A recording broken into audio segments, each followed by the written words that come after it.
ఆంధ్రప్రదేశ్లో ప్రజలు కొత్త రేషన్ కార్డుల కోసం ఎదురుచూస్తున్నారు. ప్రభుత్వం వచ్చి 10 నెలలు అయిపోవడంతో తమకు కొత్త రేషన్ కార్డులు ఎప్పుడు ఇస్తారని ప్రజలు అడుగుతున్నారు. ఈ పరిస్థితుల్లో ఏపీ ప్రభుత్వం నేటి నుంచి కొత్త రేషన్ కార్డుల జారీ కోసం దరఖాస్తుల స్వీకరణ ప్రారంభించింది. అందువల్ల ఇవాల్టి నుంచి ప్రజలు కొత్త రేషన్ కార్డుల కోసం దరఖాస్తు చేసుకోవచ్చు. ఈ కీలక నిర్ణయం గురించి పౌర సరఫరాల శాఖ మంత్రి నాదెండ్ల మనోహర్ కీలక వ్యాఖ్యలు చేశారు. కొత్త రేషన్ కార్డులు క్యూఆర్ కోడ్తో ఉంటాయని తెలిపారు. ఇవి పూర్తిగా స్మార్ట్ కార్డులుగా ఉంటాయన్నారు. వీటి ద్వారా దేశంలో ఎక్కడ ఉన్నా అక్కడి నుంచే రేషన్ సరుకులు తీసుకునే వీలు ఉందన్నారు. ఈ కార్డుల వల్ల కుటుంబ సభ్యుల పేర్లను చేర్చడం, తొలగించడం తేలిక అన్నారు. అడ్రస్ మారితే కూడా మార్పులు చేసుకోవడానికి వీలుగా ఉంటాయన్నారు. మీరు కొత్త రేషన్ కార్డు కావాలని కోరుకుంటే దరఖాస్తు చేయడానికి గ్రామ లేదా వార్డు సచివాలయానికి వెళ్ళొచ్చు. అక్కడ దరఖాస్తులు ఉంటాయి. వాటిని అక్కడే నింపవచ్చు. లేదా ఇంటికి తీసుకెళ్లి నింపుకొని దానికి అటాచ్ చేయాల్సిన పత్రాలను అటాచ్ చేసి ఆ తర్వాత తిరిగి సచివాలయంలో ఇవ్వొచ్చు. లేదంటే ఆన్లైన్ అధికారిక పోర్టల్ లేదా మీ సేవా కేంద్రం నుంచి కూడా దరఖాస్తు చేసుకోవచ్చు. ఇప్పుడు సేకరించే దరఖాస్తులను త్వరలో అధికారులు పరిశీలిస్తారు. ఈ నెలంతా ఈ ప్రక్రియ సాగుతుంది. ఆ తర్వాత కొత్త రేషన్ కార్డులు ఇవ్వడం మొదలుపుతుంది. జూన్ నెల చివరి నాటికి స్మార్ట్ కార్డుల పూర్తవుతుందని మంత్రి తెలిపారు.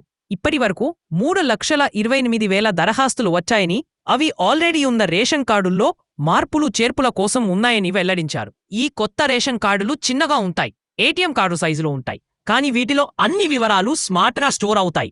వీటికి హై సెక్యూరిటీ ఫీచర్లు ఉంటాయి. అయితే ఈ కార్డులపై వ్యక్తుల ఫోటోలు ఉండవు, పేర్లు మాత్రమే ఉంటాయి. ఇప్పుడు పాత రేషన్ కార్డులకు ఏపీ ప్రభుత్వం ఈకేవైసీ ప్రక్రియ చేపట్టింది. ఇది ప్రస్తుతం కొనసాగుతుంది.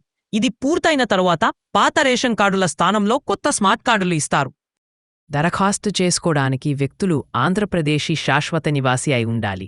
ఇతర రాష్ట్రాల్లో రేషన్ కార్డు కలిగి ఉండకూడదు. అలాగే గ్రామాల్లో నెలవారీ ఆదాయం 10,000 కంటే తక్కువ, పట్టణాల్లో 12,000 కంటే తక్కువ ఉన్నవారు దరఖాస్తు చేసుకోవచ్చు. దరఖాస్తు పత్రంతో జతచేసే జెరాక్సు పత్రాల్లో ఆదాయ ధృవీకరణ పత్రం కూడా సమర్పించాల్సి ఉంటుంది. ఈ స్మార్ట్ కార్డులు పారదర్శకతను పెంచుతాయని, పేద ప్రజలకు సబ్సిడీ ఆహార ధాన్యాలు, ఇతర అవసరమైన సరుకుల్ని సులభంగా అందిస్తామని మంత్రి తెలిపారు. అలాగే వచ్చే వారం నుంచి వాట్సాప్ ద్వారా కూడా రేషన్ సేవలను అందించే ప్లాన్ ఉందని మంత్రి తెలిపారు. తద్వారా ప్రజలు మరింత తేలికగా కొత్త రేషన్ కార్డులు పొందడానికి వీలవుతుంది. ఈ కొత్త రేషన్ కార్డులను సంక్రాంతి నుంచి ఇవ్వాలని ప్రభుత్వం ఇదివరకు అనుకుంది. కానీ ఈకేవైసీ ప్రక్రియ పూర్తి కాలేదు. అందువల్ల కొత్తవి ఇవ్వడం ఆలస్యమైందని మంత్రి వివరించారు. ఇప్పుడు ఈ ప్రక్రియ వేగవంతంగా పూర్తి చేయడానికి అన్ని ఏర్పాట్లు చేశామని ఆయన హామీ ఇచ్చారు. ఏపీ రేషన్లో బియ్యంతో పాటు అక్కడక్కడా కందిపప్పు, పంచదార ఇస్తున్నారు. త్వరలో రాగులు కూడా ఇచ్చే ప్లాన్ ఉంది. అందువల్ల కొత్త రేషన్ కార్డుల కోసం దరఖాస్తు చేసుకునేవారు వీటి పొందడానికి వీలవుతుంది.